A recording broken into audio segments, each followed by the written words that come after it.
On this week's Back of the Grid, it's another Saudi Arabian Grand Prix and another Turn 1 incident to talk about.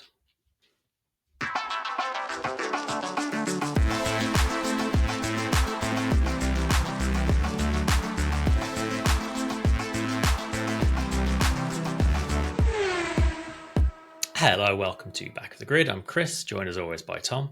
Hello. Recording weirdly early in the day for us, given it's a bank holiday here. We're we've still got well into the day. Got an afternoon off, so why not start early? Yeah, early enough that I'm drinking a cup of tea still. Yeah, Saudi Arabia Grand Prix, not the most eventful race in the world. I think one it was big all right. event. I think it was all right for what it was. Couple of things pretty big at the beginning, then a little bit of a race of strategy to some degrees throughout the rest. Like there were some interesting bits between certain drivers on either different strategies or just being able to do a little bit better than expected with tyres. So pretending to one of those races, I think, didn't it, where it was you were watching strategy and tyre games play out rather than watching as much of an on-track battle, let's say. Yeah, I mean, there was talk before the race that it was going to be marginal between a 1 and 2 stop, but as it was, everyone one stopped. Yeah, almost everyone one stopped pretty comfortably. Yeah. There was the crowd that decided to stop at the end of lap 1 under the safety car and try and take hards all the way to the end. I mean, Ocon and Bortoleto both managed it, didn't really achieve much in the process. It sort of Doohan had to bail on it, didn't it? Yeah, it's another one of those races though where it didn't feel like there was a huge amount of crossover between the tyres in not terms massively, of no. the delta on them. So you got people like running hards, like Lando, for example, running hards, and whilst everyone else was on mediums, all kind of balanced out about the same, really, didn't it, for the grand scheme of things? Yeah, pretty much.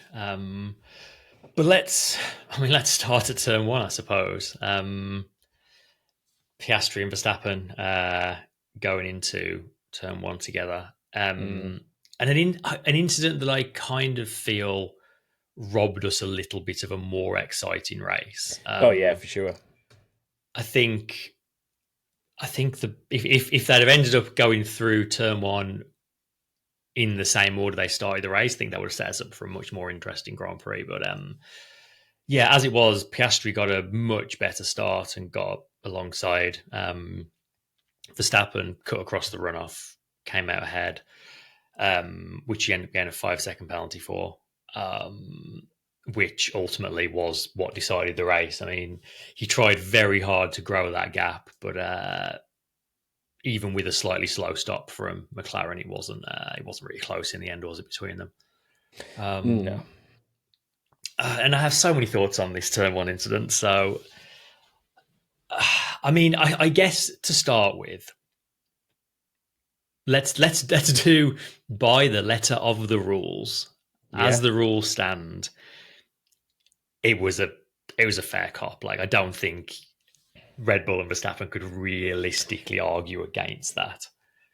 No, I think being that far, I mean, being that far around the outside, going into turn 1, you're having to take a wide line anyway. I think there's an element of, you could argue, trying to look at it from both perspectives, that Piastri could have left more room on the inside of turn 2 to give Max more space, but realistically he was heftily beaten into turn 1, which kind of gave Oscar the right to take the chicane as he kind of saw fit, basically. And I think that's the big thing there, is if Max had been much further alongside or even ahead of Oscar going into turn 1, you would then start putting the onus a little bit more back on Oscar's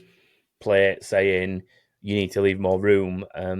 But that was, a little bit of the reason he probably stayed alongside Oscar as long as he did going into the corner is probably because he was quite late on the brakes, and therefore it's one of those scenarios where it's like, would he have made the corner even if he was ahead and given the room?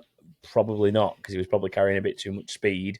And it's those kind of things that I think they look at where that ultimately is what makes them think, well, this is going to end up being a penalty, I think. Yeah. I mean, for all of Christian Horner's print-offs, like Piastri was objectively ahead at the apex, and by the rules of engagement, I mean, we don't get to actually see what they are, but as far as we know, that is the crucial thing. So, yeah, by the letter of the law, he should have conceded that place. I do. On one hand, I think the timing was difficult for Red Bull because there was immediately a safety car, which meant they couldn't have given the place back even if they wanted to. And the 5-second penalty basically came as the race was restarting. That being said, I think Max was perfectly happy having a 5-second penalty in clean air versus giving the place back and being stuck in dirty air, and he was never going to get back past from that point. So yeah, and also, you know, you only have to look at the restart. Like Oscar was getting attacked by, it was George and Charles, I think it was. It was. So, like Oscar was having to defend slightly on that restart, and if Max had given the place back before the safety car, but I mean, it would, like you say, it was within a couple of corners we had the safety car, didn't we? So there was never realistically a point to give it back, and if he'd given it back as part of the restart, he would have got absolutely swamped. So exactly, yeah, like you say, getting that, and clean air was king in this race as well. You only have to look at massively Max's pace in it, Oscar's pace in it, Charles Leclerc's pace in it. Like anyone that got that time in clean air, whether it was through a gap created somewhere down the field or whether it was leading the race, it was powerful enough to give people the pace to make back time, which I think undid the majority of the damage of the penalty. But I'd also say that if the race had gone slightly differently in turn one and we'd seen them battling properly on track, I think at some point the McLaren would have been able to get by anyway. Probably. I mean, the McLaren race pace wasn't as dominant as a lot of people predicted. Like, I mean, Piastri was holding some pace in his pocket for that last stint, but like Max was gradually closing that gap early on. So it wouldn't have been, a complete runaway victory, but yeah, you would have expected them to still come out on top. Yeah. I think when you look at, obviously it's very different comparing it to a Red Bull in Max Verstappen's hands, but when you look at Norris, when he's had to make moves on the Mercedes or the Ferrari, he was able to do it with relative comfort. I know he had some like DRS games being played with Hamilton when he was first trying to overtake Hamilton, but aside from that, he had the pace to get through all those cars in the field. Yeah. So I think if it had come down to it and Piastri had needed to actually fight Verstappen for that first place, he'd have probably been able to. Well, I mean, he'd have probably held it into turn one and then just had the clean air anyway. Yeah. Had it gone a little bit differently and Max had kept P1 through those first few corners, then I imagine that Piastri would have probably still been able to at least attack and make something out of it. Even if maybe Max had won the race, I think Piastri would have at least made him work for it. Yeah. I mean, where I get frustrated with all of this is that as much as I think everybody except Max Verstappen and Christian Horner and Helmut Marko would agree that that absolutely was the right penalty, and like by the letter of the law, Piastri had quote unquote won that corner. The fact that that is the way it works, and like we had this discussion after COTA last year, so I don't want to like rehash it too much, but the fact that that is how the racing rules work just frustrates me, because the implication of those rules is if you get to the apex first, then you've completed the overtake, and that's not how racing works. Like the whole point of having corner sequences where there's corners back to back is that you have a multi-corner fight through multiple corners. And if the rules were such that, yes, Piastri is slightly ahead at the apex, but he still has to leave room for another car on the outside, we'd probably have got the two of them go side by side through 1 and 2, and on the way through 3 and 4. And like, all it really does is encourages people to, and it's what Max Verstappen has been so good at, and the racing rules basically changed because he got good at this, which is overtake people by launching it into the corner, getting to the apex first, and then just about keeping it in track limits.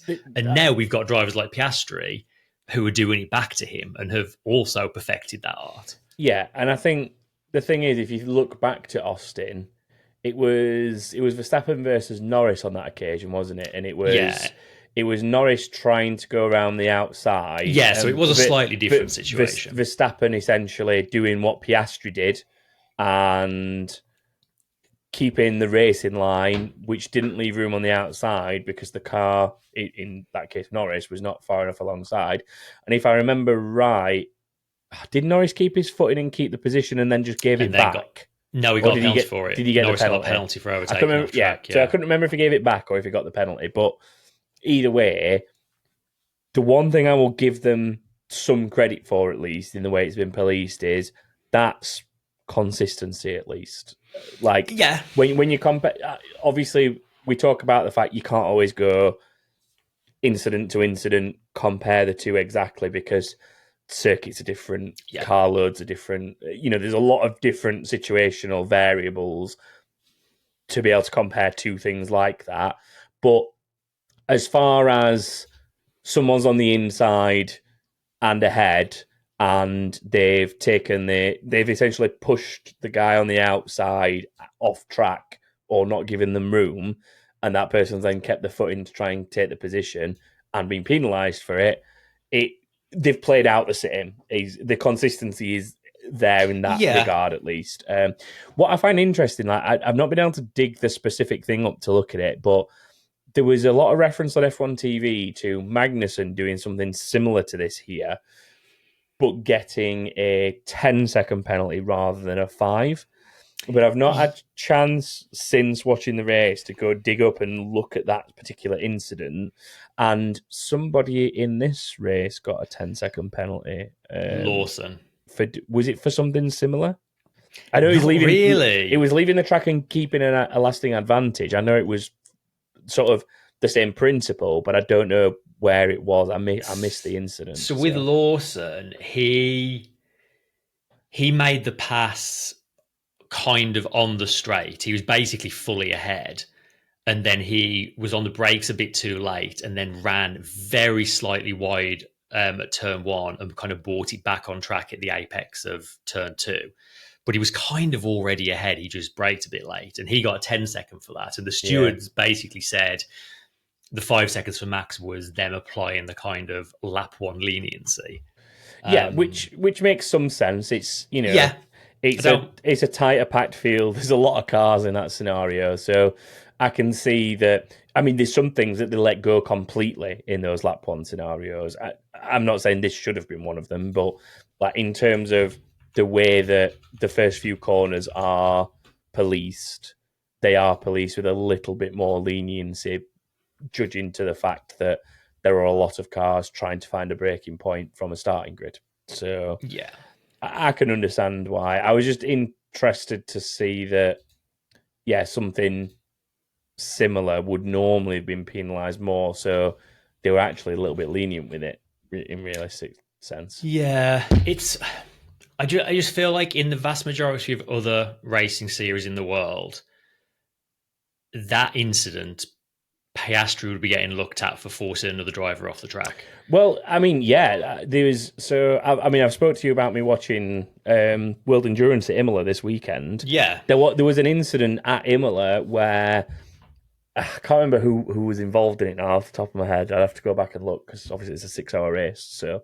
there's a lot more to take in. But somebody in the GT3s, I want to say, went to go around the outside of somebody else. I want to say it was Aqua Minerale, and they were essentially pushed off the track into the gravel. And was it Valentino Rossi? No, Okay, because I saw a clip of Rossi punting someone off. No, that was a different incident. Okay. I want to say Loic Duval. I can never say his name.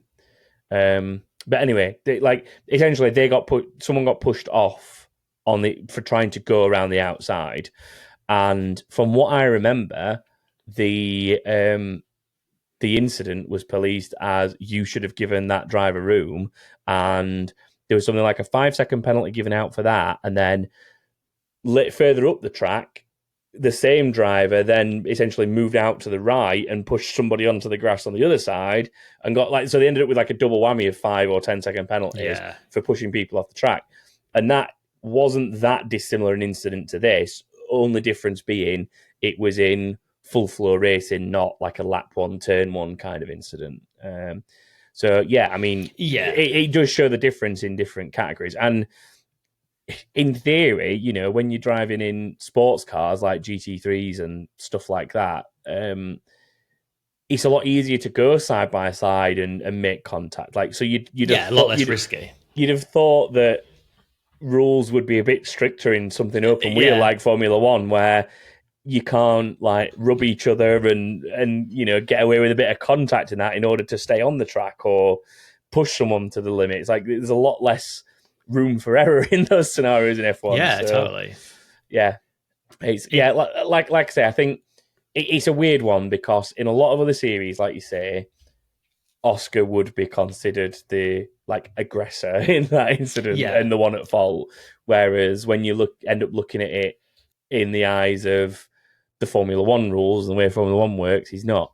But I think it's been said by a few people, like Max is kind of been played at his own game. Like that's a Max Verstappen special. That is to be on the inside and brake as late as possible to basically win the apex and say, I don't legally by the rules have to give you any room now, so I'm not going to. Yeah, but equally, if the rules did mean you had to allow space, there's no way Piastri would have approached the corner like that. Piastri approached the corner like that because he was playing the rules because he knew he was at the apex ahead. Yeah. Verstappen cut the corner and kept the lead because he was playing the rule book. He knew he'd probably get penalised for it, but you're better off being ahead in clean air. That was two drivers approaching the situation with the rule book in mind and playing it to their advantage. Paul's making a good point in the chat, which is he feels obviously they treat penalties differently in F1 based on if there's some sort of gravel in the runoff, which is not. It is a fair point. Look at the way that penalties are treated at a circuit like Austria, the Red Bull Ring, or Imola. Imola's a great example. Yeah, actually. And I guess that comes back to the example I was using from World Endurance. I suppose so. There's gravel on the outside, and that driver's been pushed into gravel. So, there was a number of people who were getting in trouble for pushing other drivers into gravel over the last couple of years in Austria. I think. Maybe in that scenario, if there's gravel there, Oscar is the one that gets in trouble in F1. And I think the circuit design has to take some of the blame because that turn 1 and 2 is designed to generate these sort of incidents and these sort of discussions, which is frustrating in itself. But when you think about how tight and narrow that little bit of circuit actually is, when you think about it. It's not like when you say go into battle at, I don't know, the Senna S at Interlagos in Brazil. Yeah. Yes, it's a similar corner in the fact that it's a left-right sweeping chicane, but it's been shrunk down in scale so much that it's just so tight. And it's not impossible to go 2x2 through there because, people in the field do it, but in terms of moves like that, if someone wants to be dangerously late on the brakes, essentially it becomes a one-car corner, doesn't it, at that point? Yeah. Whereas at least at Interlagos or somewhere like that, if someone wants to be very brave and late on the brakes, you can still get someone getting away with maintaining some pace around the outside to get the inside on turn 2.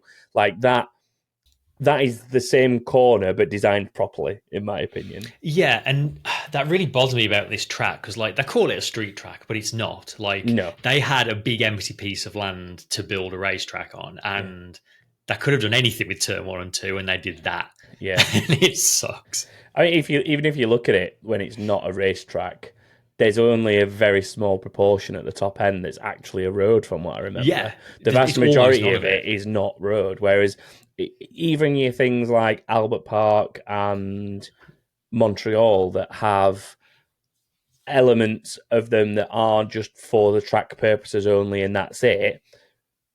I would say, I mean, don't quote me on exact proportions here, but like 80% of those two circuits are actual service roads around a park that are driven on a daily basis. Or, for example, like the bit of Albert Park that's literally through a car park that's in the middle of the park. Like, they're usable roads for the vast majority of the year, and there's one or two bits of infrastructure and specific corners and specific bits of creation that are dedicated to the F1 being there, but the vast majority is actually a road. I would say in Saudi Arabia, the proportion of that is like pretty much the opposite. It's like 80% of racetrack they've built purposefully, and then 20% of road you can use the rest of the time. Like, at least it is from what I've seen when I've looked at things like Google Street View and map, and trying to look at, because out of curiosity, I've been like, could you actually drive a lap of that circuit? Like, you can go to Monaco and you can literally drive a lap of the Monaco Grand Prix if you want to. And for the most part, as far as I'm aware, you could do that at Albert Park and Montreal for the most part. Baku as well, I think you can. Yeah, but then like if you went to Saudi Arabia, you're only allowed on this tiny little bit of it that's like in the harbour section or something like that. Like, that's it. The rest of it is not open to the general public from what I've seen. So you can't really call it a street track at that point. It's such a bad circuit. I really dislike it. Yeah. Well. Anyway, as it is, Piastri did take the win. His third of the season, takes the lead in the Drivers' Championship by 10 points over Lando Norris now. The first Australian to lead the championship since his manager, Mark Webber, about 15 years ago. Chris, can you stop saying that? Because during F1 commentary, I know I watch it to get away from David Croft, but they use that statistic about 8 times during the race commentary. Like, okay, Crofty wasn't quite on top of that one. As it stands, Oscar will be the first Australian to lead the title since his manager, like literally word for word what you said, must have been said at least 8 times during F1 TV coverage. And I was like, oh no, I came here to get away from stuff like this. But I'll let them off on a one-off. My apologies. They were excited. It's not your fault. It's F1 TV's fault. Lando Norris, has now dropped a second. Very costly mistake in Q3, sticking it in the wall, which is a shame because he was looking, generally I'd say looking the faster of the two through practice. Not by much, but he seemed to have a little bit of an edge. But such a costly mistake for him. As it was, he came back to 4th place, a little bit behind Leclerc. He took about 3 or 4 laps to get past Lewis Hamilton. He finished like barely over a second behind Leclerc, and during that fight with Hamilton, he lost about 1.7 to Leclerc. So maybe if he'd be able to get the move done on Hamilton a bit quicker, he might have been able to have a go at Leclerc for a podium spot, but it's marginal. Possibly. I will also, from watching it live, my thoughts at the time were I wanted them to try and push him a little bit further to about lap 40 and then let him do his last stint on softs for a similar reason. But I mean, there's a lot of moving parts in that. Like, it could have probably fallen into worse traffic. It could have hindered him more than it helped him. But I was hoping that that's where they were going to go with it. I think in the end he pitted around lap 35 or something like that. I want to say. I'm just trying to see if I can find it on the board. 34 he came in. Oh, there you go. So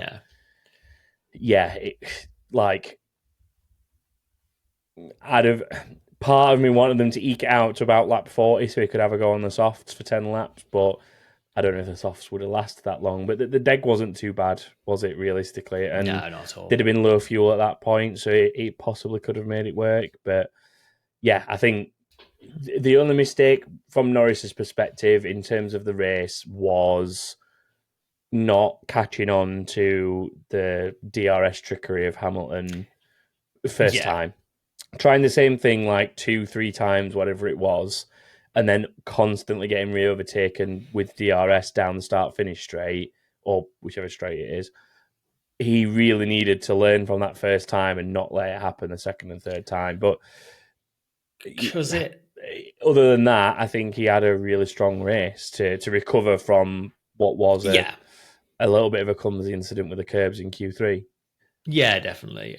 Like it did feel at the time, like watching it, like me and everyone in our Discord and all the commentators were kind of on to he needs to try something different next lap before he was, because he just did it again. But I mean, Hamilton was like playing games, but like I think it was the second one, Hamilton like really backed off into the final corner.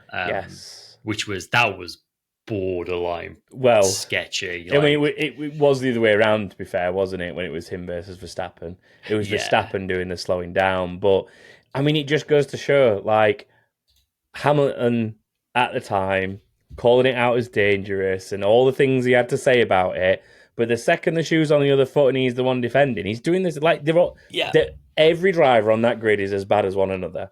And Hamilton was literally playing the exact same games he called out Verstappen for being dangerous for in 2021 or whenever it was. So, like, they all do it. Like, and don't get me wrong, the DRS zone has moved, or the detection zone, has moved because of that slightly. But regardless, he's still playing that game. Whether the zone's in a different place or not, he's still doing it. It's still set up so you want to be behind going into the final corner, not ahead. But Norris not quite able to catch Leclerc, finished fourth. Leclerc had a really impressive race. Like, really he started on the mediums as well, but he took them all the way to lap 29, which was nearly as far as the hard starters took their hards. But his pace was just so good, even like as in theory those tires should have been slower and falling off. He was just right on the like competitive pace. And then even on hards for his final stint, like Norris on fresh mediums was catching him, but it took a while for like Norris to really start making inroads. It was, super duper impressive for Leclerc. Held on for his and Ferrari's first Grand Prix podium of the year. I know Hamilton won that sprint race, but no one cares about sprints. They don't count. Really, really good race from Leclerc, I thought. Yeah, very strong.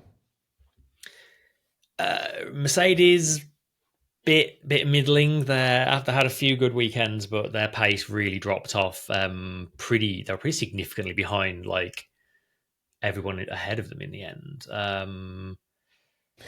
Russell was like a little bit 18 seconds off Norris. A little bit of a no man's land overall, I think. Kind of where we got used to seeing them the last couple of years, actually, isn't it? Just like not as fast as the front runners, faster than everyone else, kind of stuck there. I mean, Hamilton wasn't too far behind Antonelli.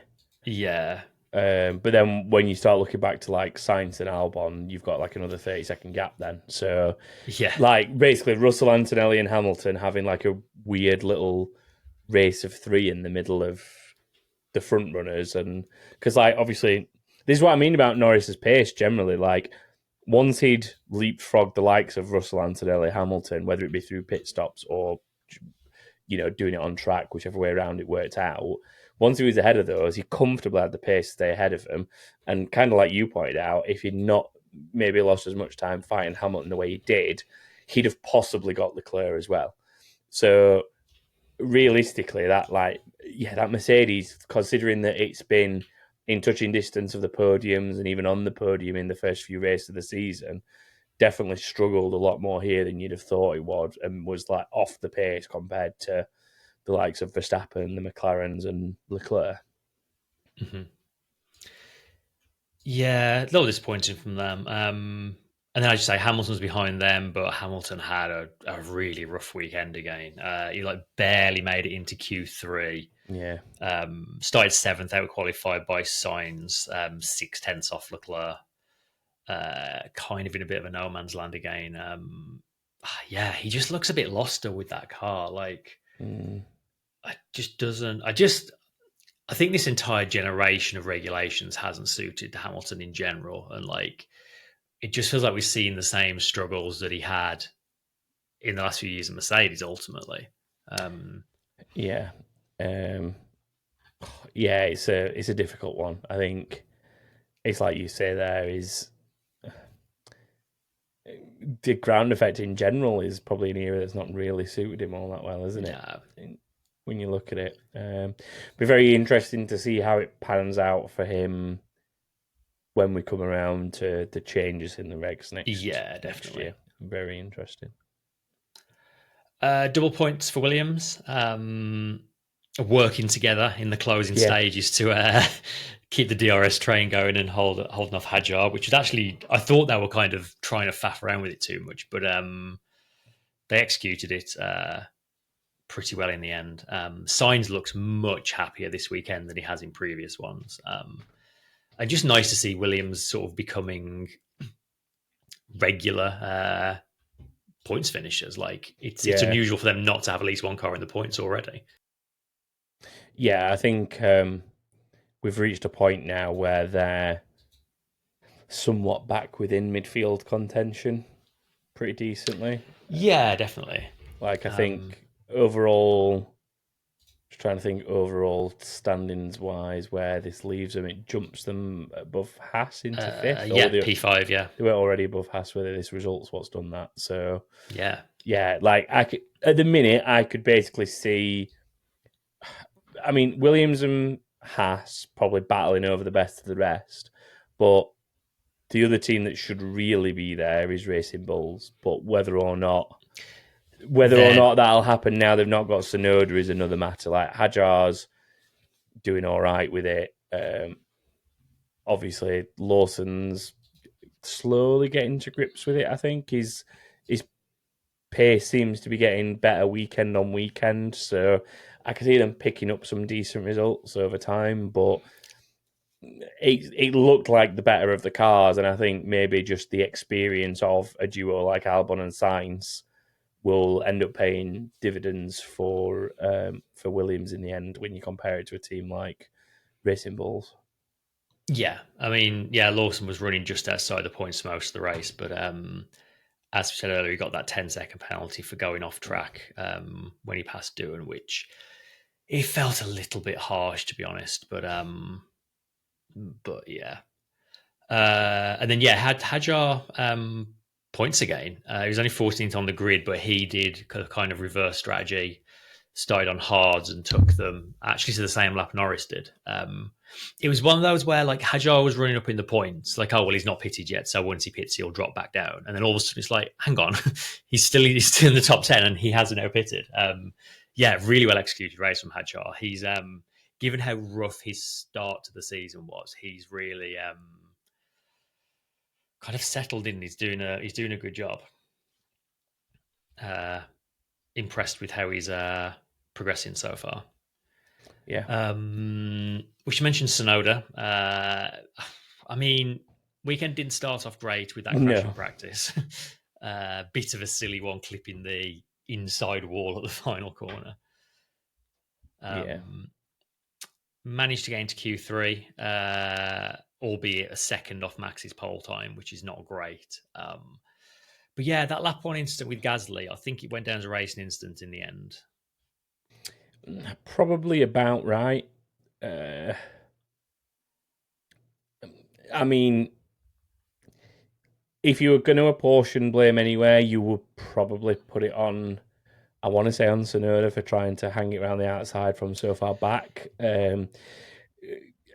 It's one of those where I'm trying to think exactly how it played out in my head now without pulling it up, but from what I remember, it was right rear contact of Gasly into Tsunoda's front left, which at that point it's like it's too far back for Gasly to be making like accommodations for the room for him. I think at that point. I mean, I would say it was an ambitious attempt from Gasly to be going side by side, but he did give as much room as he realistically could. But yeah, Tsunoda just kind of washed wide a little bit. If you're going side by side through a sequence of corners like that, it's always going to be a possibility, I think. Am I remembering it the wrong way around? I feel like from the way you've described it, it sounds like I've remembered it the wrong way around. It was Gasly. So it was sweeping. Well, it was the left right. So Tsunoda was on the left hand side, and Gasly was on the right hand side, slightly behind him. So as they were kind of finishing the left hander, Tsunoda kind of washed out a bit, and they made contact. But... Oh yeah, sorry. It was rear to front contact, wasn't it? But it was the other way around to how I'm remembering it. I'm remembering Tsunoda as being on the outside and Gasly washing across into other way around. But it's the other way around, isn't it? Yeah. Tsunoda's on the inside and washes out into the rear of Gasly as Gasly's gone around the outside of him. Yeah. Yeah, but I think racing incident is probably fair. Yeah, I think so. Yeah. I think people in general might get a little bit cautious of going around the outside of Tsunoda in that Red Bull, because that's 2 races in a row where he's washed out or had a twitch or whatever it's been with someone around the outside of him, and it's cost him a race. So that might play to Tsunoda's hands, to be fair, because some people might leave him alone a little bit. Yeah, but it's. I think racing incident's about fair for that one. And honestly, everyone else, there's not a whole lot to talk about. The only massive thing, well, nearly a big consequence, was Bortoletto nearly putting his manager Fernando Alonso into the wall at turn 1. That was scary. That was dodgy. That could have been an enormous crash and quite possibly a red flag if that had been like an inch different. Yeah, I'm sure Fernando had some choice words for Gabby after that. In fact, I think Piastri in the cool-down room said something like, "You'll need to book another flight home tonight," or something.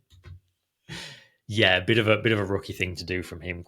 Pretty dangerous, but yeah, everyone else just kind of went around and didn't do much. Honestly, yeah, that pretty much sums up the rest. Yeah. Of it. Didn't do Should much. we do some awards? Yeah, let's do some awards. Who's your driver of the day? Well, I can't remember who won it. I think Max won the official one. I was like... Driver of the day is broken this year, because I think, like we said a couple of weeks ago, because they've involved driver of the day in F1 Fantasy now, people are voting tactically to help their fantasy team. Driver of the day is completely broken now. Yeah, I mean, my choice would have been Charles, I think. That was my choice as well, I think. Leclerc did really well with that car and that situation to come home on the podium. So, like, your likes of Verstappen, Piastri, even Norris doing what he did, somewhat expected in the situations that they were all in. I think Leclerc stood out to me overall. Yeah. So, yeah, I mean, that was easy. I didn't even have to argue on that one. Move of the day is also completely easy. It's Piastri on Hamilton, like overtaking at a bit of the track I have never seen anyone overtake on in any other category. And you know, we talked a lot about the turn 1 incident earlier, but that overtake on Hamilton was a potentially race-winning move from him. Like if Piastri got stuck behind Hamilton even for a lap, that could have been enough for Verstappen to keep the lead. Huge overtake and super important. Really ballsy stuff. I think that's a slam dunk, personally. Yeah, that one's easy as well. And then final award. Honestly, what the f*** are we doing here? Weirdly, not a lot this week. I think we're used to this race being absolute chaos, and this one was actually, other than turn 1, fairly chill by Saudi Arabia standards. Discord did suggest the fact that there were 2 checkered flags at the end of the race, which I think is a insurance policy, because they had a celebrity waving the flag this race. But we all remember previous races where celebrities have waved the flag too soon or missed the winner on the last lap. So I think it's an insurance policy. They just have a second checkered flag this year, which is quite funny. Yeah, I mean, the only 2 other candidates of sorts that I had were one that Sarah just mentioned in the chat, which is apparently some sort of flashing red light on someone's balcony, like making it look like Yeah. a red flag light because of I the positioning of it. I saw the onboard of it from Piastri's car, and it did genuinely look like one of the lighting boards flashing a red flag. I don't know what it was, Yeah. but it was really weird. Yeah, so there was that, which was a bit weird, albeit out of Formula One's control. But the other one that I was going to suggest that I was talking to you about before the actual episode was, or before we started recording, was that whole thing with Bortoleto and Alonso. Like, I mean, Yeah. that was sketch. Maybe not a true WTF, but I think certain other people doing that would probably get a lot more flack than Bortoleto did. Let's put it that way. Like, there's a certain driver on the grid that I think if he'd have done that, there would have been a whole other reaction to it, because it'd have been like, here he goes again. Yeah. Like, so yeah, I'll not do him the dishonor of calling him out by name, but you all know what I'm talking about. Yeah. No, I think you're right. Stroll. I think you're right, though. Like, that was a very dodgy against his own manager. Yeah. That could have been enormous. Yeah, I think we can go with that, actually. Yeah, fair enough. Right. Do you want to take us through some preds? Yeah, so a little bit of predictions action to cover. All right weekend for me. I got 2 points. I got Piastri as a winner, and you should have double Piastri'd it, Chris. I know. You bailed and went for Russell and didn't work out in the end. I also managed to get Gasly as a first DNF. It's the first time I've had one of those in a while. Overall, there were a lot of 3-pointers this weekend for people, so about 10, 11 of you, so a bit too many to name. But one in particular was Jason Suter, who, with the 3 points scored, jumps to the top of the overall leaderboard with 10 points now. So well done to Jason specifically. If you want to find out how you have done or check your place in the standings, whatever it might be, just head to backofthegrid.com and you can check everything like the results there. In terms of F1 Fantasy, Wyan Racing won this week overall with 231 points, but Northern Balamory still leads overall with 1,127. And then over in GridRival Fantasy, Acme Racing Co. was the only person to score over 1,000 points this week with 1,004, but Crusty Onion still does lead the way there with 4,929 points. So that's almost 1,000 on average per race. Almost, not quite. So yeah, with the fantasy leagues as well, same thing sort of applies. If you head to backofthegrid.com, there's a link to join our F1 Fantasy and our GridRival Fantasy. And there's also now one on there for our IndyCar Fantasy League on GridRival, as we've been doing that this season. So not as many of us make the journey over there, but a few of us do. So if you want to get involved with that, then please do join in. And then we've got a couple of bits of inbox to see us out, so it's time for that jingle. Keep it saying now. Stay out. Box. Hey, man. First this week from Guy, who writes in about the lap one incident. He says, I feel it would be better for everyone if race control were to ask the cars to swap before issuing the 5-second penalty in these situations.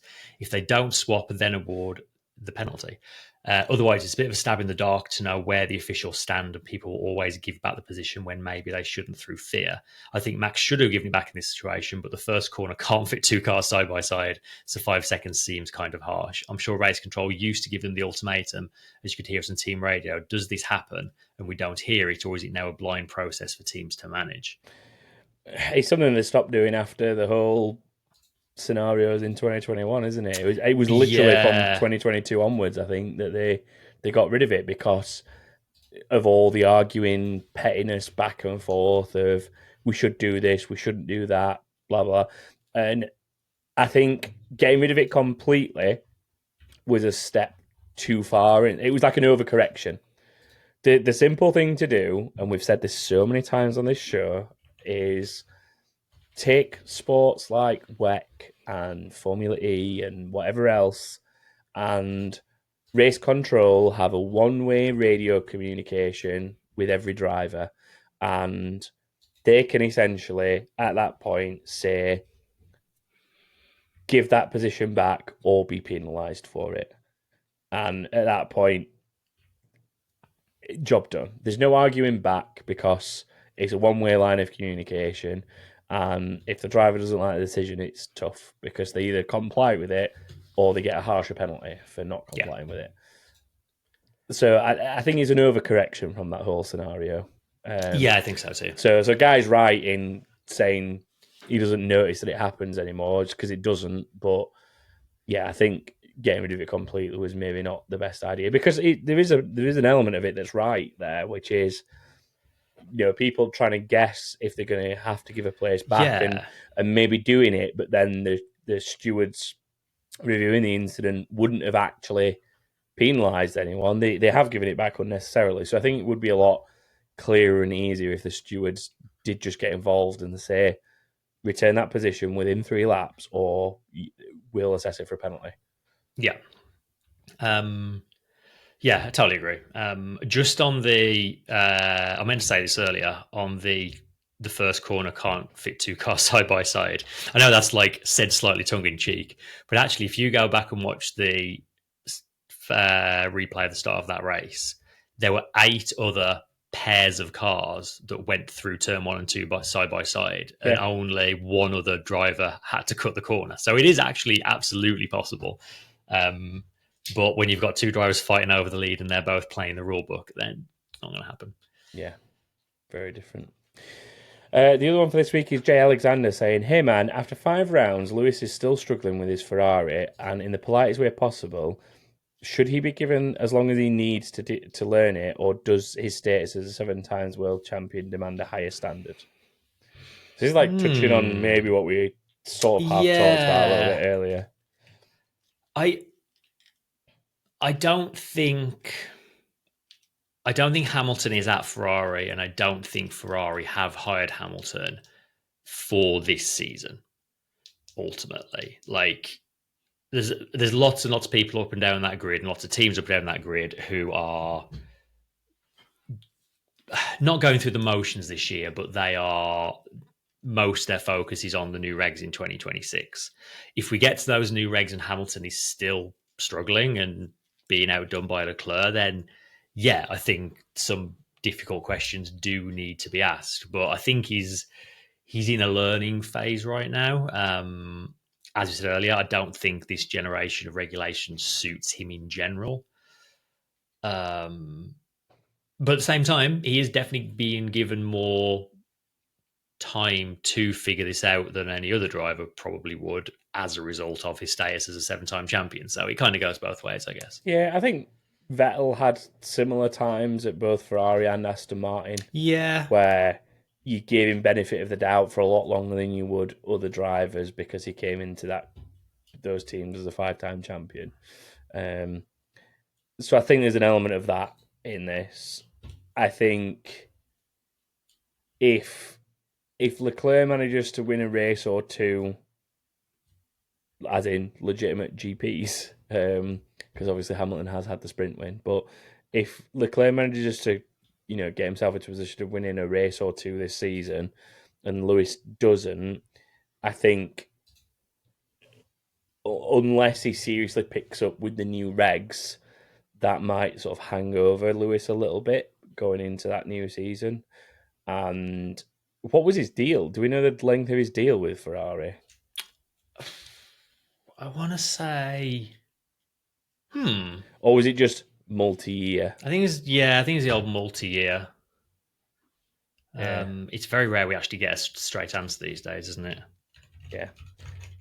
But yeah, I think maybe when he comes to the end of that contract, he doesn't get a renewal, as harsh as that is to say, if it doesn't improve going into the 2026 regs. But it's like you say, I think signing him this season was, I guess, more of an element of taking advantage of the situation that his contract was in the position it was with Mercedes. Had he had another year at Mercedes, then he'd have probably seen out this season there, and then someone like Ferrari would have probably gone sniffing around afterwards, and they'd just kept Sainz for another year. Like they were trying to be opportunistic with the fact that his contract was coming out the way it was. So, and at least he has this year to bed in and get to know people and get to know how the team works before, if Ferrari do manage to nail the new regulations, he can actually have a proper run at a championship. Yeah, I would just like to correct myself because it has been pointed out I just called Sebastian Vettel a 5-time champion. I was thinking more about the fact he ran number 5, I think, in my head. Yeah, that was where my head had gone, and I ended up calling him a 5-time champion by mistake. I apologise to everyone who knows rightly so that Vettel only won 4 titles. I think that does us for this week. Thanks as ever for joining us. You can find us in all the usual places, backofthegrid.com, all the social things. We've me and Tom were saying before the show, we've for reasons we won't discuss on this particular forum, we've noticed the amount of people contacting us on Twitter has plummeted in recent months for reasons. But we do have a Blue Sky account if that's more your thing, so you can find us on there now. And we have stuff go up on Instagram, the YouTube channel where you can watch the video version and shorts and stuff. We also recently sat down and spoke to British F4 driver Rowan Campbell-Pilling. The full version of that interview went up on our Patreon exclusively. So if you'd like to take a look at the full thing, you can go to patreon.com/backofthegrid to watch all of that. But there will be a sort of shorter edited version going up on YouTube soon, TM. Not sure exactly when, but soon.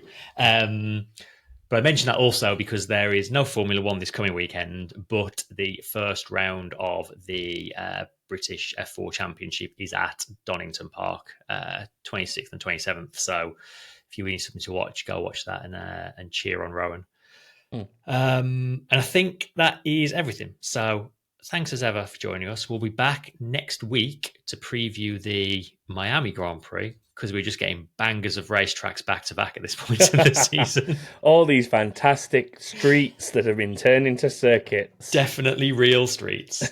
But yes, until then, thanks as ever for joining us, and goodbye. Bye, everyone.